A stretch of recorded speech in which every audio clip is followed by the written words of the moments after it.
বিসমিল্লাহির রহমানির রহিম। পরম করুণাময় অসীম দয়ালু আল্লাহর নামে শুরু করলাম।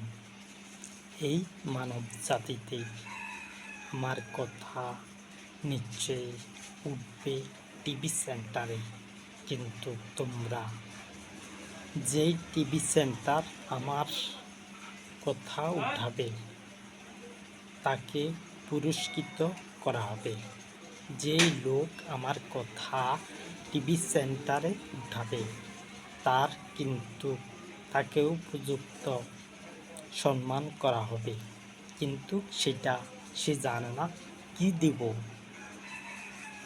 100 ভরি গহনার টাকা তাকে দেওয়া হবে আমার দল যদি ক্ষমতা আসে, কিন্তু তার ব্যাপারে অবশ্যই বলা হবে যে সর্বপ্রথম টিভি সেন্টারে আমার কথা উঠাবে তাকে দেওয়া হবে, এবং কি যে চ্যানেলে চালাবে আমার কথা সেই চ্যানেলকে আমি কিন্তু যখন আমার দল ক্ষমতা আসবে তখন আমি তাকে 100 ভরি গহনার টাকা উপহার দেব। হয়তোবা বলতে পারে অনেকে যে কই থেকে টাকা পাবে, এইটাও বলতে পারে, কিন্তু আমার দল ক্ষমতা আসলে নিশ্চয়ই টাকা হবে, কিন্তু তখন টাকা দেওয়া হবে। 100 ভরি গহনার টাকা পুরস্কৃত করা হবে যদি আমার কথা টিভি সেন্টারে উঠায়। অবশ্যই এই টাকা পরিশোধ করব আমি যদি সত্যিকারের যদি প্রধান ব্যক্তি হই, তাহলে কিন্তু যদি আমি প্রধান ব্যক্তি হই বিশ্বজগতের, তাহলে আমি এটা পূর্ণ করবে, কিন্তু অপূর্ণ রাখব না। যদি তোমরা উঠাও আমার কথা টিভি সেন্টারে উঠাও, নিশ্চয়ই আমার কথা পুরো মানব জাতিতে আমার কথা ছড়িয়ে পড়বে, গোটা অঞ্চল যে অঞ্চল। কিন্তু তোমরা আমার কথা টিভি সেন্টারে উঠাও। আমি তোমাদেরকে বলতেছি, যারা আমার কথাগুলো শুনবে তারা যেন আমার কথা টিভি সেন্টারে উঠায়। যদি টিভি সেন্টারে উঠায় তাহলে কিন্তু আমার কথা অবশ্যই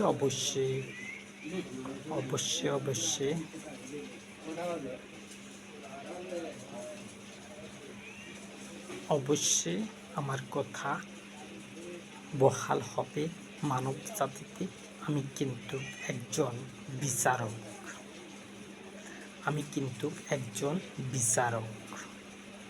যদি বিশ্বজগতের ভিতরে যদি আমি প্রধান ব্যক্তি হই, তাহলে নিশ্চয়ই আমি একজন বিচারকও সাব্যস্ত। আমি যেই ঘোষণা দিব সেটা জেনে শুনে বুঝে দিব, কিন্তু সামান্য একটা কোঠার জন্য এমন পর্যায়ে গেল গিয়া যে বাংলাদেশের ভিতরে এত বড় ক্ষয়ক্ষতি হলো, কিন্তু সরকার ব্যর্থ হয়েছে, সেগুলো সমাধান করতে পারে না। আর আমার দল যদি ক্ষমতা আসে, যোগ্য ব্যক্তিদেরকে কিন্তু চাকরি দেওয়া হবে, সেটা 100তে 100 থাকবে, কিন্তু আমি বাছাই করব সবাইকে বাছাই করা হবে। কিভাবে বাছাই করা হবে আমি সেই সম্পর্ক বলবো, কিন্তু আমার দল ক্ষমতা আসলে কিন্তু কোনো কোঠার জন্য নামতে হবে না। রোডে ঘাটের মধ্যে কোনো দল নামতে পারবে না। আমি সিস্টেম মোতাবেক আমার কথা চালিয়ে যাব। অবশ্যই কিন্তু যে কোনো কোটা হোক না কেন, আমি কিন্তু তাদের সাথে আলাপ আলোচনা করব। যদি আমার দল ক্ষমতা আসে তাহলে আমি কিন্তু ছাত্রদের সাথেও আমি বৈঠক করব। আমার অন্যায় ধরতে পারবে না, আমি কিন্তু তারা আমার ক্ষতি করবে এমনও হবে না, কিন্তু তাদের চাকরি কিন্তু 100তে 100 নেওয়া হবে, কিন্তু যে যোগ্য ব্যক্তি তাকে দেওয়া হবে, যে যোগ্য না তাকে দেওয়া হবে না। কিন্তু যার যোগ্যতা আছে তাকে চাকরি দেওয়া হবে, সবাইকে চাকরি দেওয়া হবে না। কিন্তু 1 থেকে 100 পর্যন্ত সবাই কি যোগ্য ব্যক্তি? যার কার্যক্রম আছে, যে যোগ্য ব্যক্তি হবে, যোগ্য ব্যক্তি আমি বের করব ভোটের মাধ্যমে। চাকরিও কিন্তু ভোটের মাধ্যমে করব। আমি কিন্তু শয়তানদের বাহিনী থেকে নেব না, কোনো চাকরি দেওয়া হবে না শয়তানদের মাঝ থেকে। শয়তান হলো বর্তমানে প্রধানমন্ত্রী যারা আছে, এই পৃথিবীতে যারা প্রধানমন্ত্রী আছে তারা হলো শয়তানের অনুসরণ করে, তারা শয়তানের বাহিনী, তাদেরকে পরাজিত করা হবে। কিন্তু এই পৃথিবীতে কোনো প্রধানমন্ত্রীকে আমি কিন্তু ছাড়ব না, কিন্তু যখন যেই প্রধানমন্ত্রী ক্ষমতায় আসবে, আমার প্রধানমন্ত্রী যারা ক্ষমতায় আসবে তাদেরকেও আমি আনয়ন করব, আমি যেই দেশে থাকব তাদেরকে আনব। কিন্তু আমি কিন্তু প্রধানমন্ত্রীদেরকে ধরব যারা বর্তমানে ক্ষমতায় রয়েছে, তাদেরকে ধরব এবং তাদেরকে ছেড়েও দিব। আমি কিন্তু সবাইকে ছাড়ব না, যার অন্যায় পাবো তাকে সাজা প্রদান করাবো। যদি আমার কথা টিভি সেন্টারে উঠে তাহলে আমি কিন্তু তাদেরকে ধরব, আর আমি প্রতিদ্বন্দ্বিতা করব সবার সাথে। 20 জন প্রধানমন্ত্রীর সাথে আমি প্রতিদ্বন্দ্বিতা করব না। যদি আমার দল সামনে অগ্রসর করতে পারি তাহলে কিন্তু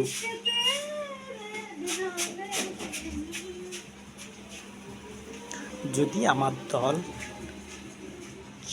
সামনে অগ্রসর করতে পারি তাহলে কিন্তু আমার কথা টিভি সেন্টারে উঠবে। যদি অবশ্যই আমার দল গঠিত করা হবে, কিন্তু মানব জাতির মধ্যে আমার কথা নিশ্চয়ই গ্রহণযোগ্য হবে। আমি কিন্তু একজন বিচারপতি হব, বিশ্বজগতের ভিতরে প্রধান বিচারপতি হব। যদি আমি বিশ্বজগতের প্রধান ব্যক্তি হই তাহলে কিন্তু আমার কথায় অবশ্যই আমি একজন বিচারপতি হব। তখন আমি বিচারটা ঠিক মতন করব। আমি কাউকে বিনা অপরাধে একটা টোকাও দেব না। যদি আমার দল ক্ষমতা আসে তাহলে আমি বিনা অপরাধে কাউকে একটা টোকাও দেব না। যদি অবশ্যই আমার দল ক্ষমতায় আসবে, মানব জাতির ভিতরে এই দলটি অবশ্যই ক্ষমতা আসবে, যার নাম হলো ইসলাম ক্ষমতায় অবশ্যই আসবে।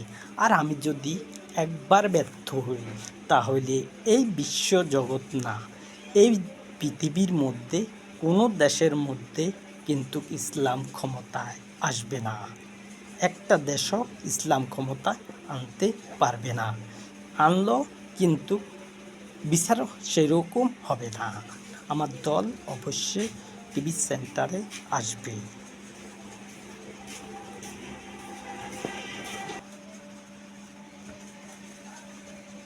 টিভি সেন্টারে কিন্তু আমার কথা উঠাও, তোমরা উঠাও, অবশ্যই এটার জন্য পুরস্কৃত করা হবে। আর কিন্তু এই পৃথিবীতে আমি কিন্তু শয়তানের বাহিনীকে কোনো রকম সাথ দেব না, কারণ শয়তানের দল হলো সেইটা। বর্তমানে যারা ক্ষমতায় রয়েছে, আমার দল ক্ষমতা আসার আগে যারা ক্ষমতার মধ্যে রয়েছে, এরা হলো ইবলিসের বাহিনী। এরা মিথ্যা কথা বলে, কথায় কথায় মিথ্যা বলে, আর দেশে রাহাজারি সৃষ্টি করে। এদেরকে ধরা হবে। এরা কিন্তু ছাড় পাবে না যদি আমার দল ক্ষমতায় আসে। আমার দল অবশ্যই ক্ষমতায় আসবে, কিন্তু তোমরা আমার দলকে সরাতে পারবে না। এই পৃথিবীর ইবলিস বাহিনীর দল আমাকে, কিন্তু ইবলিস বাহিনীর দল আমার সাথে প্রতিদ্বন্দ্বিতা তেমন একটা বেশি করতেও পারবে না। যদি আমার দল ক্ষমতায় আসে, তাহলে কিন্তু ইবলিস বাহিনীকে সাথ দেওয়া হবে না। যারা প্রধানমন্ত্রী হয়েছে, আমার দলের বাইরে যারা রয়েছে, তারা হলো ইবলিসের বাহিনী। তারা কিন্তু শয়তানের দল। এরাই শয়তান। তোমরা দেখো যে শয়তানের দলকে কিভাবে আমি প্রতিদ্বন্দ্বিতা করে হেরে দিয়েছি। সেটা তোমরা বুঝতে পারবে যে আমি কখন হেরে দিয়েছি। কিন্তু আমার কথা অবশ্যই টিভি সেন্টার হবে, কিন্তু যখন হবে তখন তারা আমার বিরুদ্ধে কথা বলবে। বর্তমানে যারা প্রধানমন্ত্রী রয়েছে, তারা আমার বিরুদ্ধে কথা বলবে, কিন্তু আমি তাদের বিরুদ্ধে কথা বলবো। যদি আমার সাথে বিতর্কে জড়ায়, তাহলে আমিও জড়াবো। আমি কি সাথ দেব? আমি সাথ দেব না। আর আমি এই পৃথিবী থেকে যাদেরকে প্রত্যেক ইবাদতখানা থেকে 10 জন করে নেব, তারা যেন সত্য কথা বলে, তারা যেন সত্যের পথে থাকে। আমি তাদেরকে বলতেছি, তারা যেন সত্য কথা বলে, সত্যের পথে চলে। আমি তাদেরকে দিয়ে কিন্তু ইসলাম ক্ষমতায় আনতে চাই।